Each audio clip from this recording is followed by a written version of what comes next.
ஒகேனக்கல் காவிரி ஆற்றில் நீர்வரத்து குறைந்து வந்த நிலையில் மீண்டும் படிப்படியாக உயர்ந்து வினாடிக்கு 70,000 கன அடி நீர் வந்து கொண்டிருப்பதால் கரையோர மக்கள் பாதுகாப்பாக இருக்குமாறு எச்சரிக்கை விடுக்கப்பட்டுள்ளது.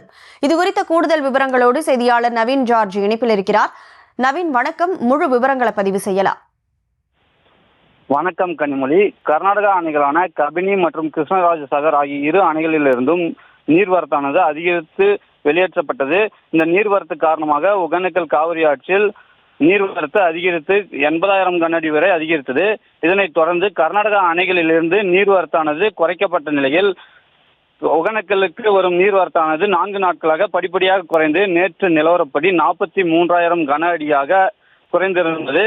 இந்த நிலையில் மீண்டும் கர்நாடகா அணைகளிலிருந்து திறந்துவிடப்படும் நீரானது அதிகரித்து திறந்துவிடப்பட்டதால் ஒகேனக்கலுக்கு நேற்று மாலை நிலவரப்படி 50,000 கன அடியும் இன்று காலை 6 மணி நிலவரப்படி 70,000 கன அடியும் நீர்வரத்து அதிகரித்தது. இந்த நீர்வரத்து காரணமாக ஒகேனக்கல் காவிரி கரையோர பகுதிகளில் ஒரு அபாய எச்சரிக்கை விடுக்கப்பட்டுள்ளது.